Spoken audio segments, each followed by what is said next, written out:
Good evening, everyone, and welcome to the Courtauld Institute. I'm Susanne Babai. I'm a professor of the arts of Iran and Islam at the Courtauld. This event is one that is sponsored by the Trans Asia's cluster of research at the Courtauld, which connects us from one end of Asia to the other, including my colleague Stephen Whiteman, with whom I have been working on creating such an opportunity at the Courtauld. If you wish to help us, please talk to us. We always are looking for help, as it were. That is to connect Iran, Iraq, Eastern Anatolia, the Caucasus, all the way to Japan, Korea, China, Southeast Asia, and everything in between. So, this is an event, most importantly, to have been organized by not just the Courtauld Research Forum, but in partnership with Iran Heritage Foundation, who has been an important node of activity around preservation, promotion of cultures of Iran. And I say cultures plural because it covers a whole lot more than either Iran in the borders of today or its particularities of various ethnicities, languages, religions, and so forth. So I'm most grateful to Iran Heritage Foundation for supporting the event, for partnering with us, and so many of you here are actually members of IHF, and I have known many and closely worked with many. I want to start before going into any details also by saying that three eminent scholars have joined me tonight in this program that will focus on the destruction and damage that has been caused to cultural heritage of Iran since the start of the bombing campaigns on Iran that began on February 28th, 2026. So it's very fresh still. It's hard to believe. That's really very recent set of events that we are dealing with. So in many ways, one should acknowledge the fact that because of its freshness, because of its raw nature, a great deal of historical perspective is absent from the ways in which we look at this material.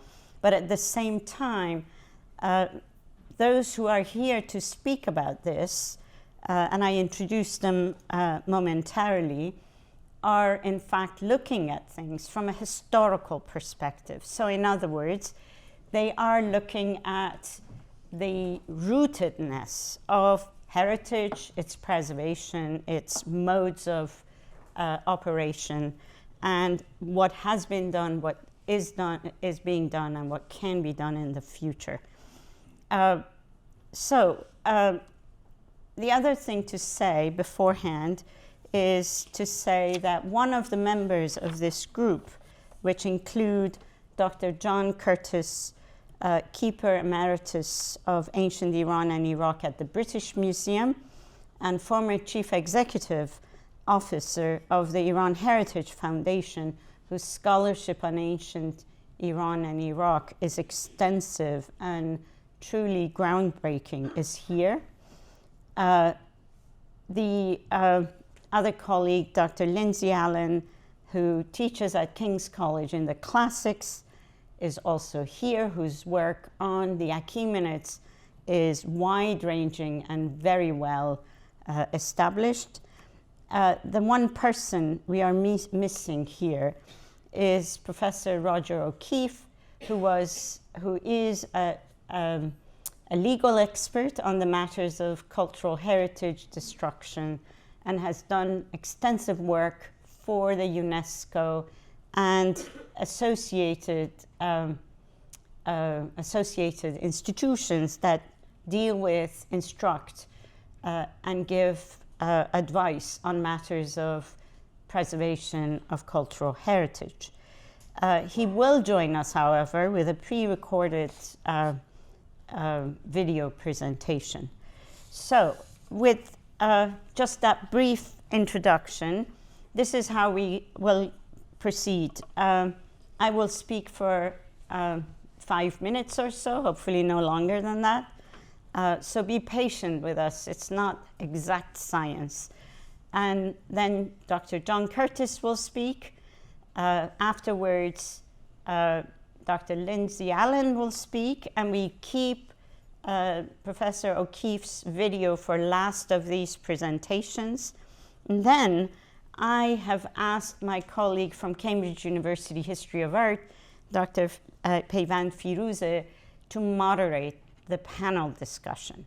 So these small snippets of thoughts and reflections are to help us then do the sort of debates and conversations afterwards.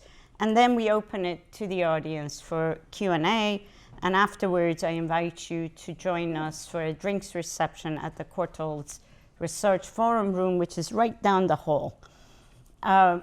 So I want to start from the outset with something that I find particularly compelling, which has to do with the Azadi or Shahyad, formerly known as Shahyad monument, which is probably, to anyone who grew up in Tehran, is a truly heart-wrenching event to see it with smoke and fire rising from behind it. Ever since the bombings have started, in addition to thinking about even praying for monuments, and people of course, this building has been on the top of my thinking all along, as it is as yet to be fully recognized as the most important public monument to have been built towards the end of the 20th century.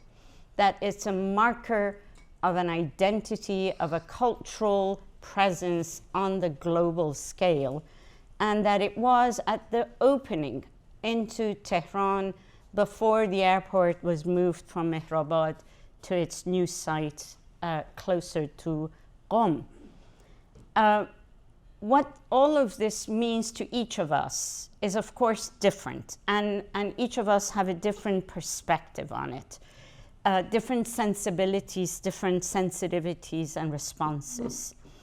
I want to say at the outset that focus on cultural heritage, and especially monument destruction, as we will be discussing through various iterations of it in this evening's presentations, that does not mean a callous disregard of human life and suffering. That has to be stated. Everyone should, from the get-go, know that none of us are disregarding what is on the ground and what happens to people who suffer from bombings, from destruction of cities, sites, hospitals, schools, and monuments of cultural heritage. On the contrary, the logic behind care for cultural heritage and its manifestations in material things and buildings, built environment, is inextricably rooted in care for human life. That's really important, that we care for these buildings, these sites, because they are related to human life, and that they are recorded in memories of human beings across time and place. So cultural heritage is not just things and buildings. Rather, as I will also discuss soon, and only briefly I must say, it is the collective understanding of what it means to the humans that are tethered to that place, a geography, which is cultural in every respect. So in other words, this is about nature, about landscape, about terrain, about water, about food, rituals, dress, beliefs, and all manner of things we make and places that we build. So in other words, this is more than a monument. This is more than the Azadi Tower, for instance. Monuments are to be understood as profoundly entangled with the social life and existence of human beings. So with that in mind, I want to just sort of plant some of these through images of what has happened and what was and what one wants to think about in the future. So I'm just giving you a kind of an introductory, if you will, setup to plant some seeds for discussion and bring in a perspective from inside the Iranian heritage community as well. One of my PhD students, who I hope is here, she better be here because I responded to her. She saw the list of people I was inviting and said, shouldn't you invite someone from Iran? And of course I should have invited someone from Iran, but it's impossible. There is no internet connection, there was no way to get in touch, but thankfully this very close colleague and friend of mine, almost spontaneously, as if he had a sixth sense of what's happening, contacted me. And so we managed to have a few WhatsApp conversations, and I want to relay some of the things that he, as an architect, as a professor of architecture history, and as a member of this heritage preservation community, thinks and relays from inside, if you will. So, the slides that I have chosen are simply to situate you, to remind you of what the significance of these sites are. We all know it. I know everyone knows it, but I feel compelled. But also because I'm a historian of architecture and urbanism, and especially of Esfahan, I can't help myself. My whole life's work is based on Esfahan. So the days that Esfahan was being targeted were the worst, I think, in my recent life. I have had worse things, but never mind. That one was bad. So what we think about as cultural heritage, that is Esfahan, the Maidan of Esfahan, the public square, this grand space, which, when it was built at the end of the 16th century, early 17th, was the largest, unique kind of its kind. So you think such great squares like the Piazza Navona in Venice, or the San Marco in Venice, Piazza Navona in Rome, Place Royale in Paris, any of these could compare to the Maidan of Esfahan. You ought to read more about this, and there is plenty written about this stuff. That this was so unique, so impressive, that every European who visited Esfahan in the 17th century made a note of the uniqueness of this complex, which was a public space for interactions of the denizens of Esfahan, for marketplaces, trade, and festivals and processions, but also polo playing, as well as going to the mosque, going to the madrasa, going to the, if you were invited, to the palace, and part of the sort of complex urban life that includes politics, religion, commerce, and everything in between.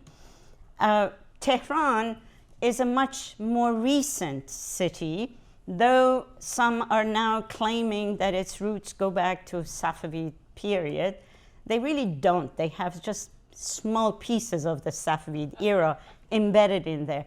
But it's a really important development in turning into a modern Iran, if you will. The modernity of Iran is owed to the developments of the city of Tehran, the capital since the end of the 18th century. That's a pretty important aspect of it. There too, there is a maidan, a public square, just adjacent to the palace precinct. It had nearby it a bazaar, a major marketplace, and indeed it too served as a gathering place of rituals, formalities, courtly events, markets, and so on and so forth.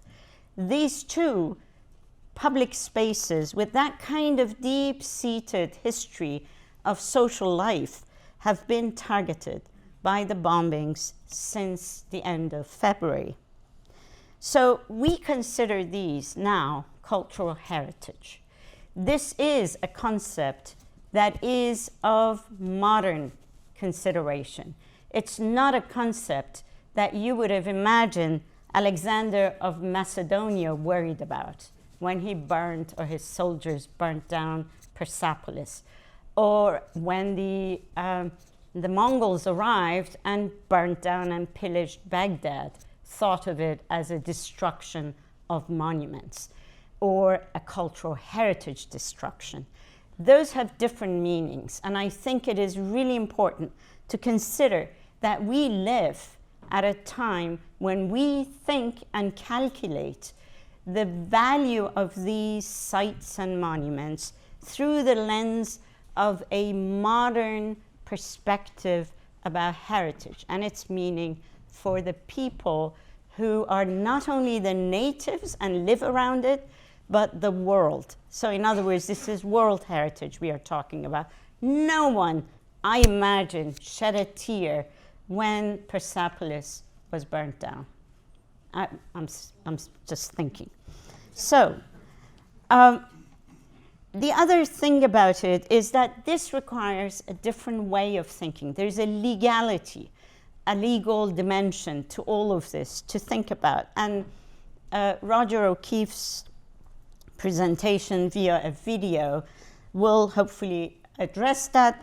But in addition, I have a live presence of an expert here whom I'm going to ask if he would, in the Q&A, help us better understand all of this.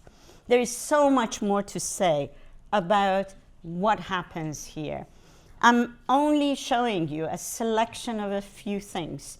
The destructions in the Golestan Palace are much more than the shattered mirrors and frames, wooden frames of the windows, or damage to the famous Takht Marmar, the seat of the Qajar rulers.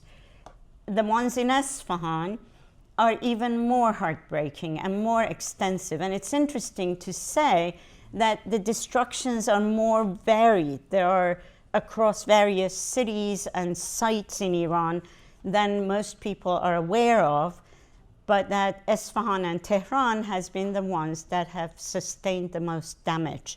And that should say something, which I'm not sure if we have time or enough distance yet to really analyze why these cities were targeted in particular, and why, for instance, sites like the Chehel Sutun Palace on the lower right, the mosque here, but also the old Friday Mosque of Isfahan, one of the greatest examples of medieval architecture anywhere in the world, really, have been attacked, or the Palace of Ali Qapu on the top right.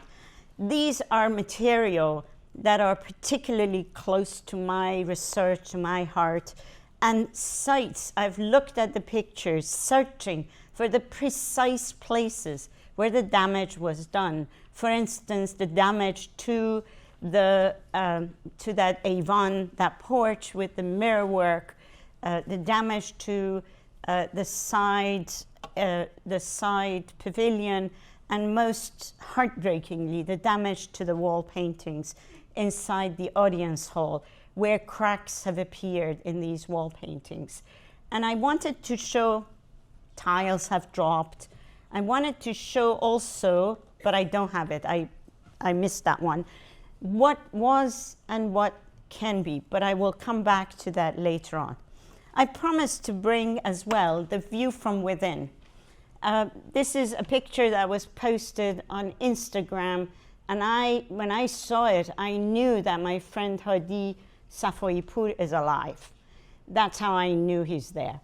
He is an associate professor of architecture at Shahid Beheshti University, which used to be one of the major Danishgah Milli, if I correctly am identifying, and is now one of the most important universities for architecture program in Iran. And he had taken his class for heritage preservation outside in front of the damaged buildings of the university, actually.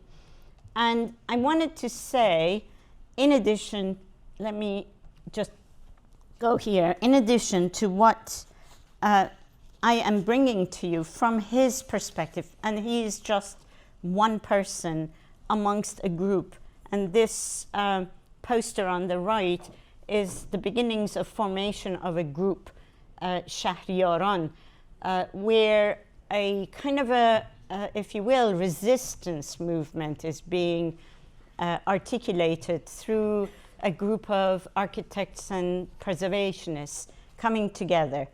And he shared with me something of a concept that Shahriyaran is making available, or they are developing, which is to say that buildings or material presences are not just buildings, but collective of memories and textures of life, personal habits, social practices, like the Maidan in Esfahan, which I know from a historical point of view to have been exactly that sort of a space.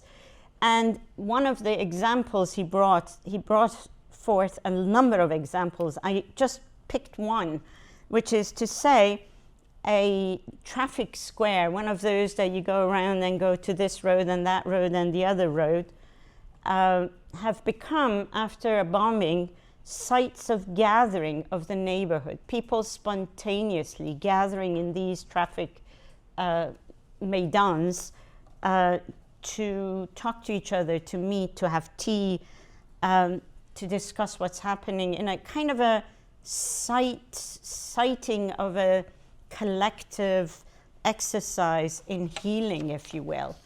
And that there are a number of these issues that come about. The practice of ziyarat, or visitation to sites of martyrdom, to sites of mourning, for instance, which are absolutely crucial to the practices of Shiism and Islam in Iran, are revived as we speak in neighborhoods, actually, or sites of people having lost their lives. So these buildings and localities are creating new layers of memory, new layers of historical, it's a historical event, even if it happened a day ago.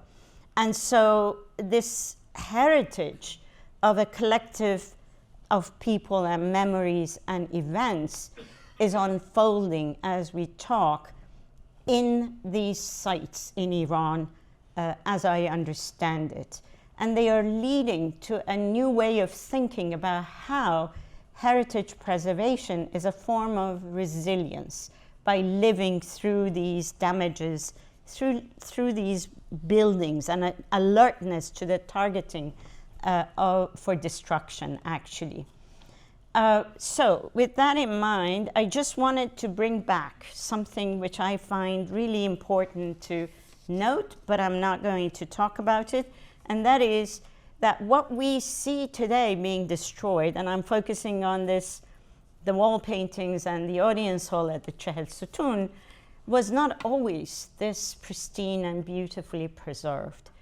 The picture on the top shows, it's one of the pictures that the restorers in the 1960s and 70s took, the Italian group that coordinated with an Iranian group, took of the damaged wall paintings in this building, in the same audience hall, where they have been neglected, essentially, and gouged sometimes over time, some of it in 19th century, not so long before it. But that these have been repaired, restored, and brought to a point that we understand What is the original? What is the restored part? In other words, a very smart restoration procedure has been taken. And what you see before the war broke out is extraordinary example of alertness and national cultural alertness to how to restore and preserve. And that is a promise for the future of restoration and preservation of these monuments. I work on the assumption that there is hope always for the future. I'm going to bring this slide back at the end and put it there for you to this is just for you to have some further readings. But for now, I would like to thank you first for giving me the opportunity to share some thoughts with you and to invite Dr. John Curtis, Keeper Emeritus of the British Museum's Ancient Iran and Iraq, and an authority on the antiquities of Iran and Iraq, to share with us some of his thoughts. I thought I would start by talking very briefly about what's happened in nearby countries so that you can compare that sort of damage with what is happening now in Iran. This is Iraq, and some of you may remember that after the Allied invasion in 2003, there was extensive damage at various sites, including Babylon, where the American and Polish military established a camp on top of the ancient site, an extraordinary thing to do, which resulted obviously in a great deal of damage. This is a view inside the Iraq Museum, independent of that military installation at Babylon.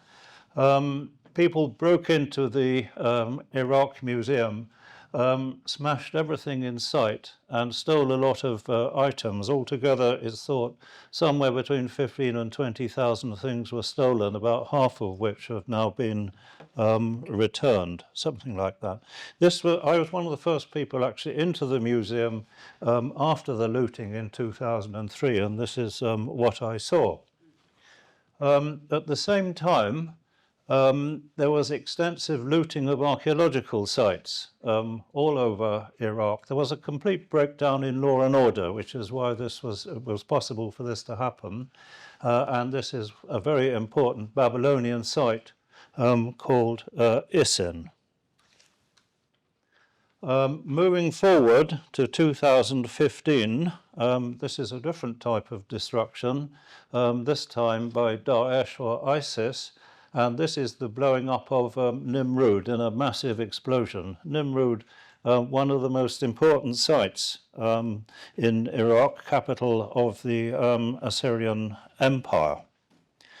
Then I thought we would look very briefly at Syria. This is the great mosque, the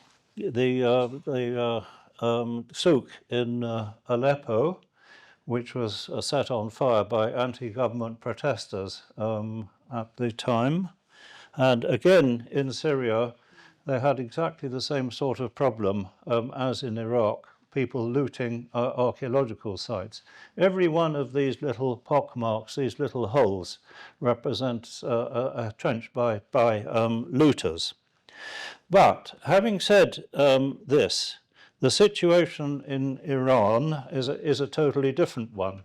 What happened in Iraq and Syria comes about through breakdown of law and order, latterly religious dissidents are causing damage and so on and so forth. There's been none of that happening in Iran. What we're looking at is damage following the US and Israeli bombing campaign starting at the end of February. Now, the Center for Middle Eastern Landscapes at the University of Chicago, it's called Carmel, together with the Society of Iranian Archaeology, has set up an interactive website. You can see the main page here to record the damage to sites in Iran. And as of last Saturday, there's 107 sites are listed on the website. A variety of places, including palaces, museums, historical landmarks, and so on. And you'll see that 46 of these sites are actually in Tehran, and 20 are in Isfahan. I suspect actually that 105 is certainly an underestimate. 107. The numbers are increasing daily if you look at the website. And the fact that there are so many in Tehran, I think, is probably because this is a dense urban centre with people reporting on the damage. It's less likely that people in outlying country districts are going to bring this to the attention of UNESCO or whoever. Well, of this 107 sites, Susan's already described a few of them. They're all World Heritage sites, the Golestan Palace in Tehran, Chel Satoon Palace in Isfahan, Naqshi Jahan Square, and the Friday Mosque in Isfahan. But what I want to do this afternoon is to talk about archaeological sites which have received far less attention and about which, of course, inevitably, we haven't got much information. Sorry, this is Isfahan, as you can see. And the first place I want to talk about is a museum. And before I say anything about this museum, I should say that as far as we know, all the objects in the National Museum in Tehran are more or less safe. They were all packed up by the staff before the war, and I trust they're now being well looked after in a safe place. This is the second time they packed everything up. They did that also in advance of the first series of bombings. But I have to say, you know, packing material up like this does inevitably cause problems and damage in due course, as we knew in the British Museum when all the objects in the museum were packed up during the First World War and again in the Second World War, and both times there were a lot of subsequent problems, objects getting broken, paperwork being lost, and so on and so forth. Well, this is the museum that I want to start with. As you see, the museum itself is in the citadel in Khorramabad. The citadel itself has been very badly damaged. Obviously, this is a photograph pre-bombing. And the museum, which was inside the citadel, apparently has been completely destroyed. I should say, probably we think that there were government offices within the citadel, and those were being targeted. But whatever happened, the fact is that the museum is said to have been not only very badly damaged, but completely destroyed. And this is an important thing because the contents of this museum included the objects from the so-called Cave of the Whispering Treasure, or Kalmakare. Some of you might have heard of this site. It's produced an extraordinary range of material. Some of it's in the museum now in Tehran. Other pieces are in private collections and other museums around the world. They were found in this cave in 1989. It's a very curious collection of objects, and it is possible that some of them are not actually ancient, but are modern copies. That's possible. But the important thing about this collection is that many of them bear cuneiform inscriptions with the name of a king, an Elamite king called Ampirish, who was a king apparently between about 550 and 500. About 600 and 550, just before the Achaemenid Persian period, a local Elamite king. So those are all pieces which were not in the museum, but what was in the museum were nearly 100 pieces from this cave treasure. I went there with my wife in 2014, and I was able to make a list of all of the objects there in the museum, and altogether there were nearly 100, 35 of them carrying inscriptions of this king called Amperish. So that collection has never been properly studied, and probably now it never will be, and it will have included, will have given us a lot of very important historical information. Well, I want to consider now two archaeological sites which are at risk. One of them is Tapi Sialk. Those of you who came to Iran Heritage Foundation events will know that we had two meetings about Tapi Sialk. The director of the Tehran Museum was one of the contributors to the eventual publication. It's one of the most important archaeological sites in Iran. It ranges from prehistoric times right through to the Achaemenid period. It's given us a huge amount of information. It's generally regarded as the most important type site in Iran. And unfortunately, it's on the outskirts of Kashan, and it's next to the gardens called Fin Garden, which is a World Heritage Site, a wonderful place, as those of you who have been there will know. There are beautiful gardens with canals running through the gardens, and unfortunately, the Fin Garden has been very badly damaged by bombs, unfortunately. What has happened to Tapi Sialk? We don't yet know. I haven't had any reports about that, but its proximity to Fin Garden suggests to me that there might very well have been some damage there. Another important site is Tapi Nushijan, where the archaeologist David Stronach worked in the 1970s. It's a very important median site, and the problem here is that this site is right next to a large petrochemical installation. I hope you can see it here on this Google Earth photo. Not very clear, I'm afraid. It's called the Ibn Sina Petrochemical Company, and it's been there about 15 years, I should think. It is a very extensive thing, and it'd be very surprising if it hadn't been targeted in in the recent campaign. But again, as Susan has said, communication is very difficult with Iran, and we haven't got any up-to-date knowledge about what might have happened. I just lastly would like to draw your attention to the fact that damage can happen in different kinds of ways.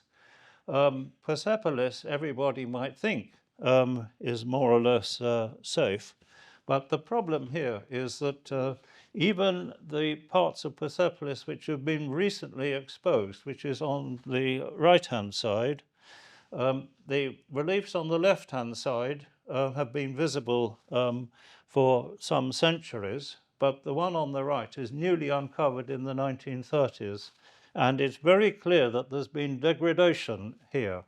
And this is very clearly coming from acid rain. This is a huge danger to monuments in Fars and elsewhere, and anywhere near Shiraz, where there are obviously petrochemical installations, is at risk.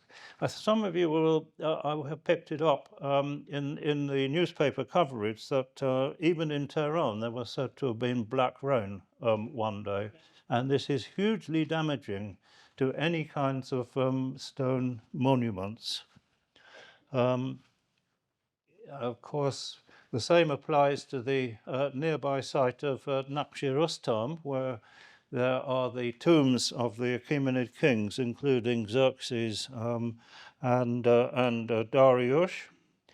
And indeed, also at Naqsh-e-Rustam, as well as the Achaemenid tombs, there are some Sasanian reliefs.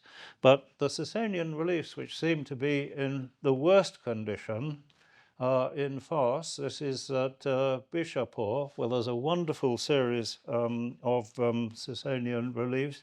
And the damage here is really very obvious. In the times that I've been going there, it's very clear that, it's deteriorating at a very fast rate. And I'm afraid that acid rain and other climatic conditions, possibly in some ways caused by the bombing, are going to affect these monuments very badly. Well, that's all I got to say, really, but I'd like to finish by saying that, of course, we shouldn't, as Susan has said, overlook the humanitarian consequences of this war. But we have to remember that any kind of military intervention, and particularly bombing, is going to cause irreplaceable damage to irreplaceable cultural heritage. Thank you. Thank you very much, John. Our next speaker is Dr. Lindsay Allen of King's College. Please come. And with another dimension of the subject. Thank you so much, Suzanne, and thank you for coming. And I want to say, I think one of the things I'm most looking forward to tonight is not just hearing from my fellow speakers, but from the audience and everybody sharing their feelings on the current situation, I guess. I have even less up-to-date information in the sense that I'm giving a historical perspective on ideas about heritage preservation, which arises from a project that I am still undertaking, plus a side project I undertook with a colleague, Moya Carey, of the Chester Beatty Library in Dublin, with much help from Suzanne herself and also actually from Eleanor in the audience too, amongst many other people. So some of this material is material that I am not expert on, but I'm bringing to mind for the purposes of our discussion, because it is what has been revolving around my mind when I've been glued to media coverage, trying to discern what is going on, trying to think about what I can trust, what I can't trust, and what can be done, how our feelings are evolving based on the reports that we're getting.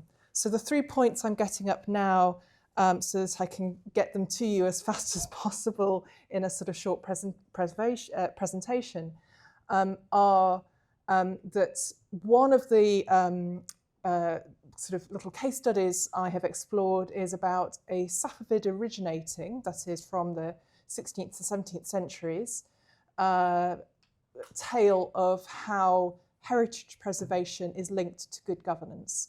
So that is a way of sort of saying this is not just a sort of modern concern, that there are forms of different period-specific heritage-related thought that we can go back and kind of think about and encourage and explore, and that sort of feed through to our thought today.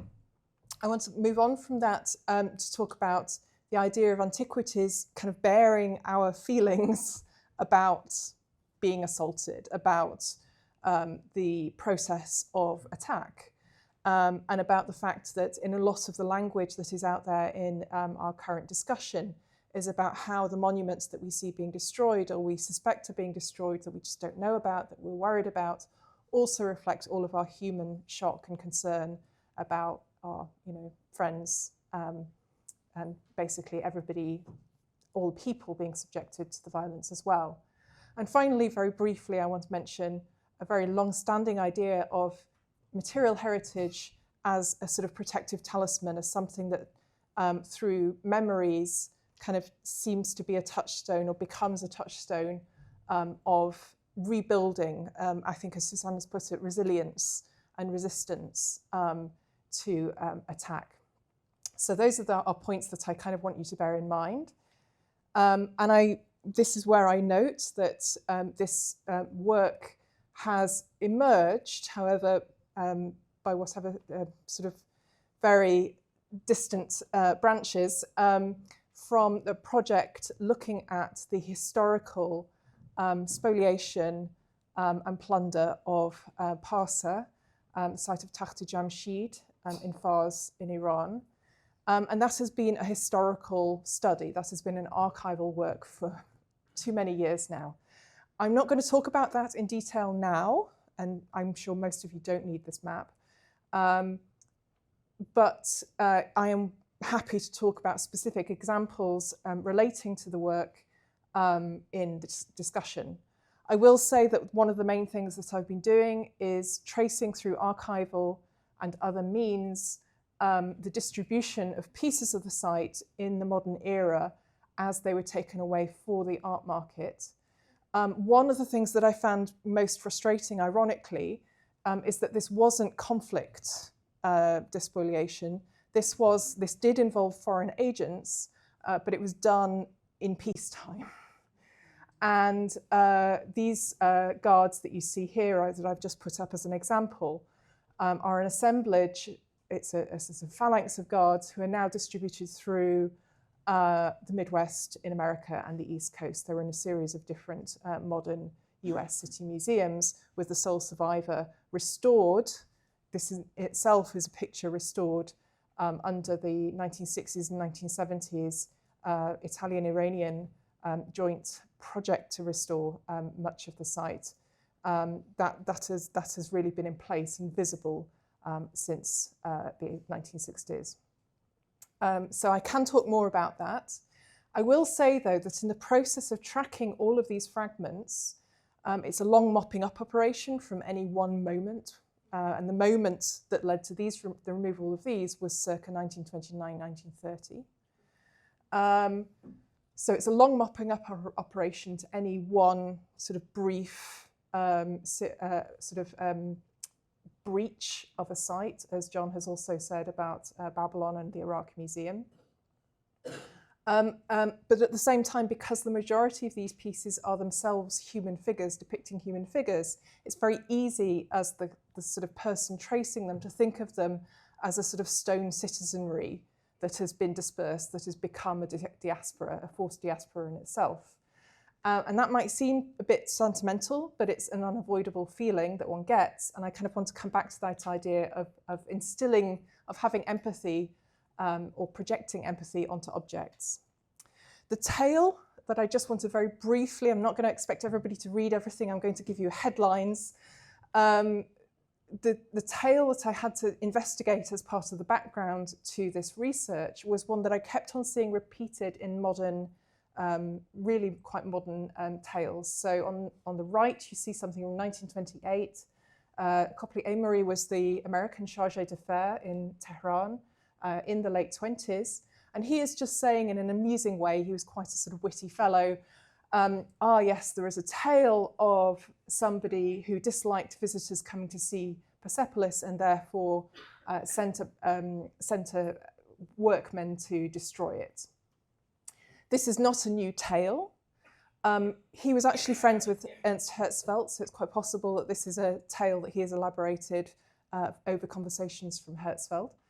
But it's a tale that originates, as Herzfeld well knew, in print of the 17th century. And I give you just one example. It's actually in several pieces, all over the place, in fact. This is a French traveller from the 1670s who says, well, our Italian pioneer visitor, Pietro della Valle, who was here in the earlier part of the century, saw much more of Persepolis. But since then, somebody who didn't want to entertain, somebody who was really hostile to being a host, which is a bit more precise Iranian kind of bad doing, decided that they were going to ruin the site so that nobody wanted to come and see it again. Now, this is still curious. Both of these are in the words of a foreign language, and both of them are sort of saying, seem to be attributing a sort of bad approach to looking after a major monument, already a major monument in the 17th century.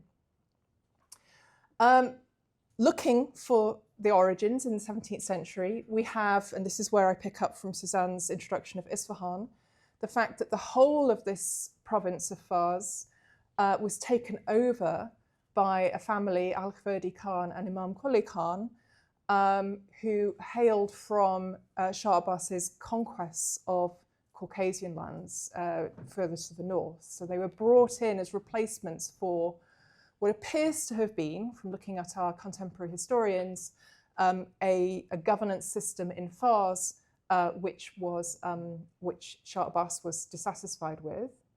And happily, for me at least, I guess I can key this into the issue of Hormuz, because this was the crucial moment in 1622 when Imam Quli Khan was successful in retaking from the Portuguese this crucial strategic hub.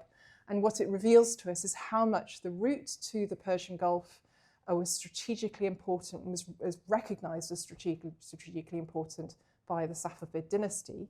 But of course, what that did was that put Shiraz and Persepolis bang in the middle of the route between Isfahan and the Persian Gulf. So this whole zone became much more important for both of them. So maybe it's one of these guys who got annoyed. But when we look at them, Al-Khverdi Khan is actually a builder, being responsible for the CSS Pol in Isfahan.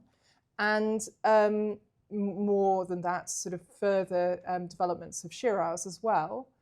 And so both Imam Quli Khan and Al-Khverdi Khan don't seem to have the profile of being the hostile to outsiders story. Instead, looking carefully at this, if you consult Eskander Begmunshi, who's writing about Abbas's reign, he describes a ne'er-do-well previous governor of Fars, Yaqub Khan, who was in fact dazzled by avarice and took over the wealth of a rival. And what, if you read Munshi's account at length, you just get an impression of an awful lot of infighting, Abbas trying to establish control over the rest of Iran. It's almost suggesting that correct behavior in governance is really part of Abbas's state-building efforts. And this is something that Suzanne knows far more than me about, so I shrink from expanding on it further. But basically what this is revealing to us is that we have another suspect for this story. Maybe he's the guy, maybe he really did do some destructive activities, because one of his last places of defense was near Istakhar. But the other thing that I want to note is that a very early incidence of this story of damage to Persepolis appears in a Portuguese account. The Antonio de Gouveia, who was the United Spanish Habsburg ambassador to the court, he is traveling with Al-Khverdi Khan himself, 1608, 1609, and he does not call this place Persepolis yet. Nobody really does. It's not expressed overtly in his text. So he is coming to this ancient site which he doesn't necessarily recognize as Persepolis, but he is already telling this story. So this turns everything around from something we thought was a foreign tale about Persian, as it were, misgovernance, or about a site of antiquity. And instead what it becomes, if we look at our Munshi testimony about this earlier governor, what Al-Khverdi Khan, what Imam Quli Khan were trying to do with the province, and also this testimony of an ambassador accompanied by the governor in 1608, is that this is actually something that the current governor is saying about the last guy. So what it is just giving us, and that's the only evidence we actually have, is that there is a narrative of destruction because the last guy was rubbish. Yeah. That's my headline on that. I want to give you just a connected piece of evidence that takes us into this idea of sympathetic monuments. What I want to tell you is that around the time of that conversation that is ongoing between Al-Khverdi Khan and a Portuguese ambassador, there is somebody in Isfahan creating a manuscript, or has just created a manuscript, in which they have depicted elements of the site of Persepolis, and they've depicted them within a depiction of a pre-Islamic king in the Shahnameh. So although this is actually a very rare sort of example, this is the earliest one we have. You can see a throne supporter, which I've put an arrow to on the right, and it was matched by an equal throne supporter on the left, but the one on the left is obscured by a sort of portrait-like image which might represent the manuscript's commissioner, patron. I'm going to sweep over it fast because otherwise it'll take another half an hour. But I'm just going to say to you what we have is these apparitions of antiquities, of pre-Islamic antiquities, incorporated in visions of pre-Islamic antiquity at the same time that this whole site and this whole province is becoming important for the kind of governance of a whole of Iran. So this is an example to show you that you have throne supporters, which would have been partly visible, emerging from, as it were, the cover of the site. Some of them definitely damaged, but restored and given a personality by this artist. Going on, I'm going to say about Imam Qali Khan that Jean Chardin later said that actually Imam Qali Khan himself, and I'm sorry about this, I can give this to you in sort of later if you would like to scrutinize it. Imam Qali Khan himself engaged in some sorcery at the site in order to uncover a load of gold, which he very rightly sent to the king, unlike Yaqub Khan. So on the one hand, this is dodgy, he's damaging, he's creating this gold by cutting a monument at the site in half. On the other hand, this is possibly good governance. It's a sort of confusion of different ideas, but what it's suggesting is that maybe some of these ideas floated into the stories of these current governors, because unfortunately Imam Qali Khan was was executed by Shah Safi because he might also himself become slightly too royal. Chardin also alleges that parts of column bases from Persepolis were installed in a sadly completely disappeared element of an entry into the Naqsh Jahan square in the Maidan in Isfahan. I'm going to again jump over that as well, but I'm going to note that it's part of the discussion about good or bad governance. Is it good that you take things from Persepolis to Isfahan? Maybe it's actually bad. Maybe that was a bad thing that Imam Qali Khan did, or Shah Abbas, depending on who you blame. I'm going to jump over this because I want to just bring us to a sort of final couple of points. The idea that the figures themselves can feel, can be impacted by political events is something that we may impute, or maybe it's just me, imputes to them. But in an account by Davani from the 15th century of a military parade by the Akkoyunlu ruler of the area at the time, this is prior to this Safavid, as it were, reunification, we find that, and this is a translation by Minorski, the figures themselves on the rocks are standing bewildered. Perhaps they even vanished because they were responding to either fear at the prospect of an invading army or a unifying army, a dominant army, or perhaps they're brought to life and disappear. So there is again a sort of a revival or a revivification of figures and a sort of a bit of uncertainty about whether the presence of an army next to Persepolis, which is sort of a parade which is being undertaken next to the site, is resulting in good or bad effects on the site.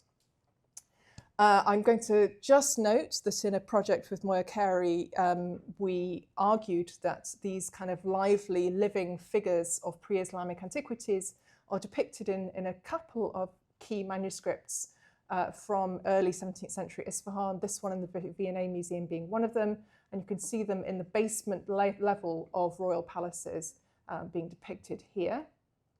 And also being potential guards, they also tend to be on doorways. So they are potential guards in the protection of the royal figures in the interior of these palaces.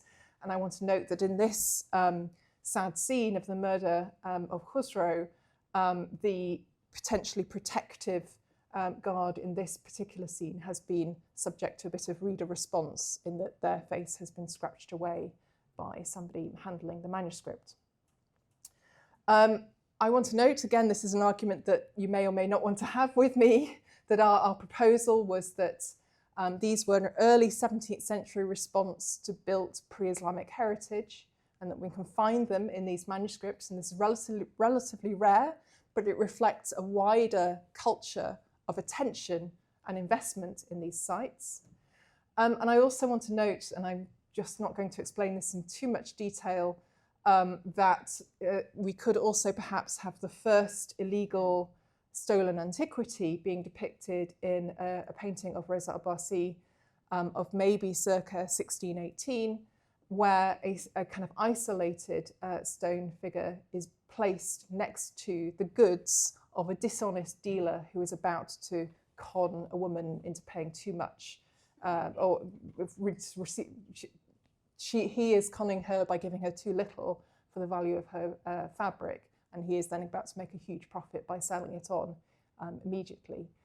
He also therefore has disreputable stock to hand next to him. So I want to finish by saying the implication I just included in that note about the artistic pieces is that they are protective. And this is my final point, that whilst we emotionally may think of sites in particular as touchstones of memory, of security, of continuity, even at one remove from Iran, there is a sort of early modern culture of political science thinking in which relics at Persepolis were actually actively protective talismans of Iran. And this is something that is often dismissed, in this case by James Alexander in 1828, as folklore or superstition. It's recorded also throughout the Ottoman Empire and throughout the Mediterranean. But it's worth giving value to, but it is also showing us that the material antiquities that are a feature of everybody's everyday lives in the landscape are also carrying protective meaning for them. Their welfare depends on them.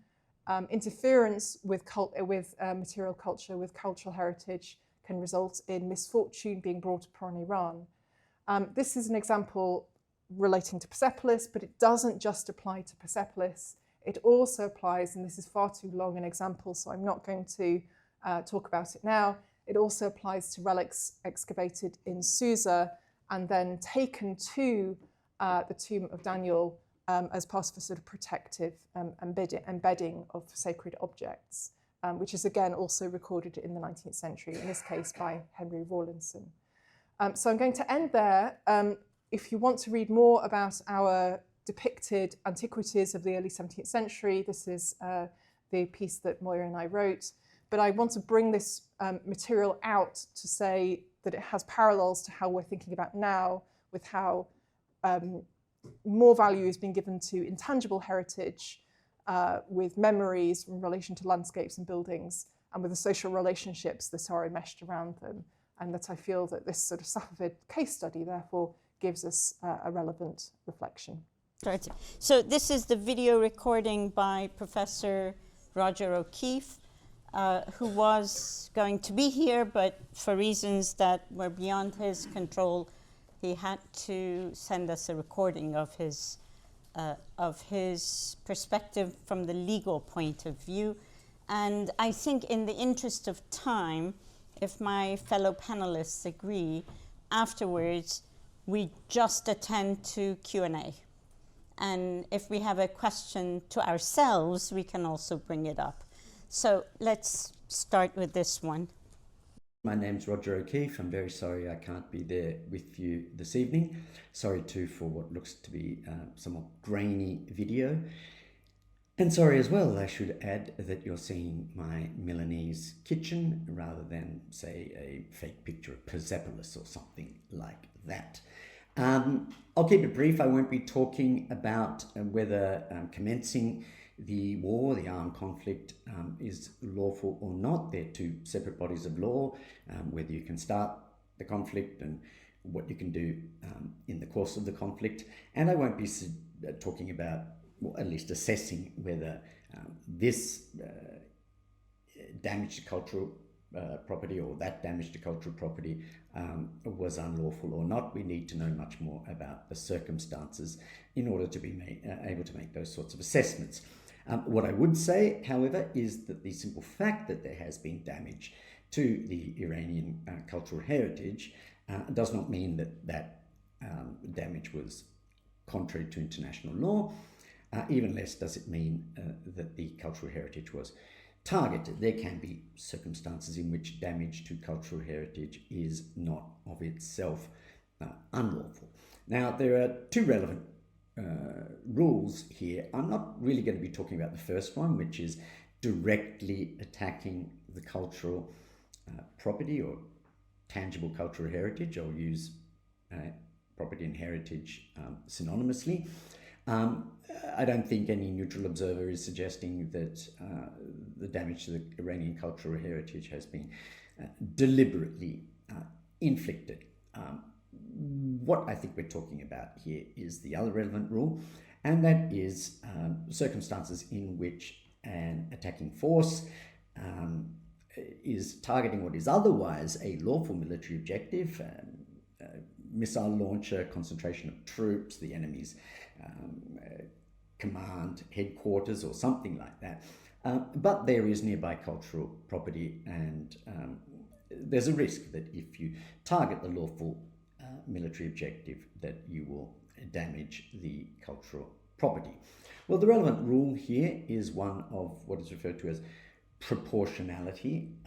The military advantage to be gained through targeting what is otherwise a lawful military objective must outweigh the risk of harm to the cultural property, and part of that analysis too is the significance of any harm likely to be caused. And in the context of cultural property, the significance is not just simply the volume of stuff blown up, it's the cultural significance of it as well.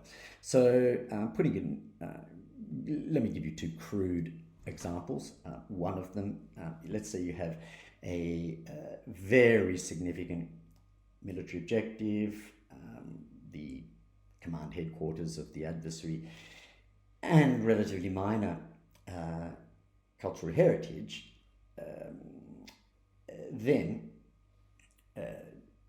all other things being equal, even if there is a risk to the cultural property, it may nonetheless be lawful to attack the military objective.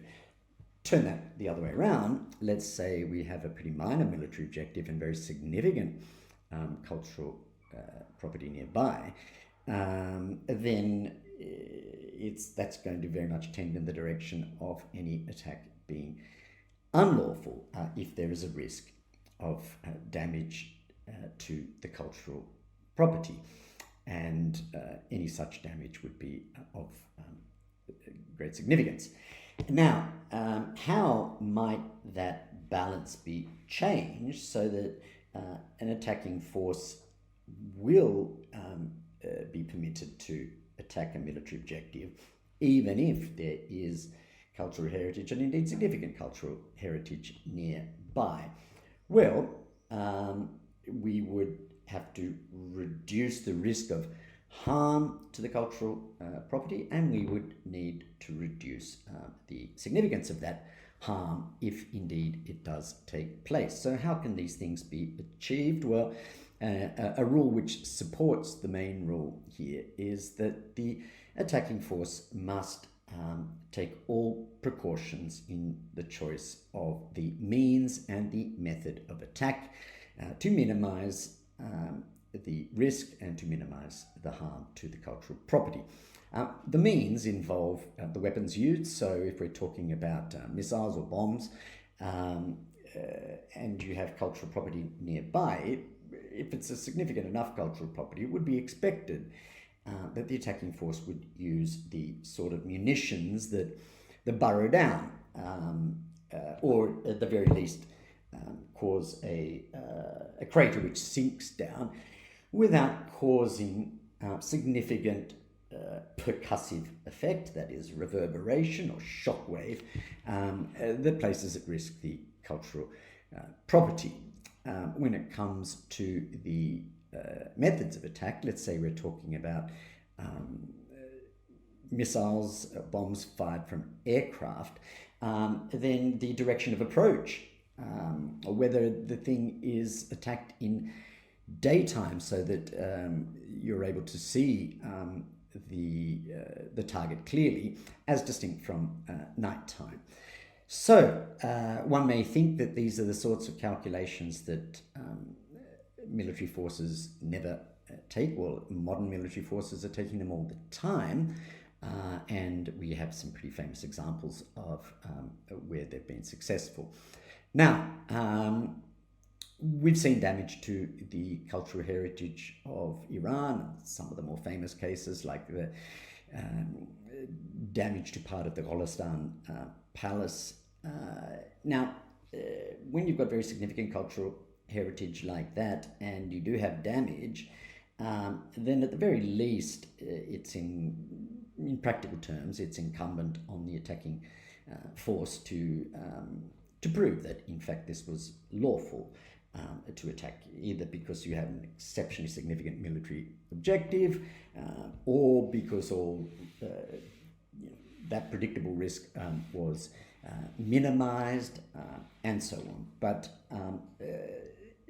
the fact that there is damage here, although it does not of itself suggest that it was lawful, one would need to ask some pretty serious questions as to the munitions used and as to the approach to the target, and so on and so forth. And in order for this to be lawful, one would have to show that sufficient care was taken, so that even though the military objective was in and of itself lawful, that there was not a foreseeable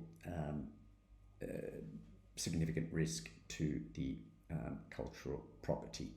So I'll leave it at that. I'm again sorry that I can't be there. I will just leave you with the following, that again to emphasize that in and of itself damage to cultural heritage does not suggest that such damage is contrary to international law, and even less does it suggest that it is targeted. But on the other hand, the fact that we do have damage to significant cultural property leads us to ask some pretty searching questions as to the calculus that was undertaken by the attacking force, whether sufficient care was taken, in particular in the choice of munitions used and in the angle of attack, and so on and so forth. So thank you for your time. I'll hand over to the others, and again, apologies for not being able to be there.